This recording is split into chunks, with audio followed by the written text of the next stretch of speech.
तुम्ही पाहत आहात MCN न्यूज मराठी।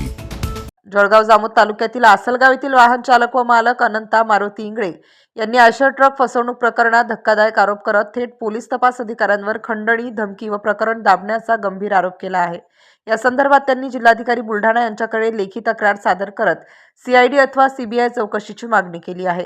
तक्रारीनुसार फिर्यादी अनंता इंगळे यांनी नोव्हेंबर 2023 मध्ये आयशर प्रो 3015 MH21 BH 0050 हा सुमारे 11.64 लाख रुपयांचा ट्रक खरेदी केला होता। या वाहनावर श्रीराम फायनान्स कंपनीचे कर्ज होते।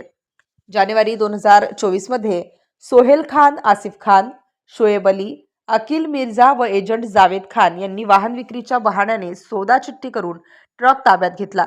मात्र फिर्यादीस केवळ 1.20 लाख रुपये देण्यात आले असून उर्वरित 44 हप्ते भरण्याचे आश्वासन देऊन आजतागायत एकही हप्ता भरलेला नाही।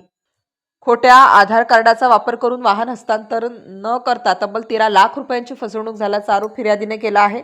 या प्रकरणाची तक्रार तामगाव पोलीस स्टेशनमध्ये दाखल करण्यात आली आहे। मात्र तपास अधिकारी PSI जीवन सोनवणे व API राजेंद्र पवार यांनी आरोपींवर कारवाई न करता प्रकरण मिटवण्यासाठी दबाव टाकल्याचा गंभीर आरोप करण्यात आला आहे।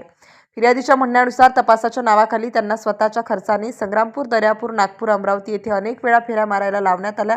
याशिवाय आरोपींकडून 4 लाख रुपये स्वीकारल्याचा तसेच स्वतःकडून 15 ते 20 हजार रुपये असे अनेक वेळा खंडणी घेतल्याचा आरोप आहे। दरम्यान या प्रकरणात फसवणूक करणाऱ्या आरोपींवर IPC 406, 120, 467, 468, 471, 120B अन्वये गुन्हे दाखल करावेत। तसेच तपास अधिकाऱ्यांवर खंडणी, भ्रष्टाचार व कर्तव्यात कसूर केल्याप्रकरणी कठोर कारवाई करावी अशी मागणी करण्यात आली आहे। शिवाय हरवलेले वाहन तात्काळ शोधून परत मिळवून देणे व कुटुंबाला पोलीस संरक्षण देण्याचीही मागणी करण्यात आली आहे। MCN न्यूज मराठीकरिता दिलीप इंगळे, आसलगाव। मी अनंता मारुती इंगळे, राहणार आसलगाव, तालुका जळगाव जामोद, जिल्हा बुलढाणा।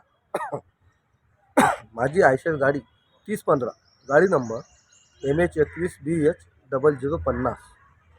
मी गाडी विकण्याचा निर्णय घेतला। संबंधित माझे वाहन घेणाऱ्यांनी खोटे आधार कार्ड बनवून 11,64,000 रुपयेची फसवणूक केली। या संबंधी तामगाव पोलीस स्टेशन 5/8/2024 ला तक्रार दिली। त्या प्रकरणामधील तपास अधिकारी API राजेंद्र पवार, PSI जीवनसाहेब सोनवणे यांनी तपास दरम्यान अमरावती, नागपूर तर 10 ते 12 वेळा मला चौकशीसाठी नेले असता पूर्ण खर्च मला उचलायला लावला। तर आरोपी 1 ते 3 पकडून तामगाव पोलीस स्टेशन येथे आणण्यात आले। त्या दरम्यान PSI जीवन सोनवणे, API प्रभारी PSI राजेंद्र पवार यांनी आरोपी वाचवण्यासाठी 4 लाख रुपये घेतले। त्यानंतर पुन्हा आरोपीकडून 50,000 रुपये घेण्यात आले। हे सर्व प्रकरण माझ्या डोळ्यासमोर असून मला न्याय मिळत नव्हता। त्यामुळे तामगाव पोलीस स्टेशन समोर उपोषणाला बसलो।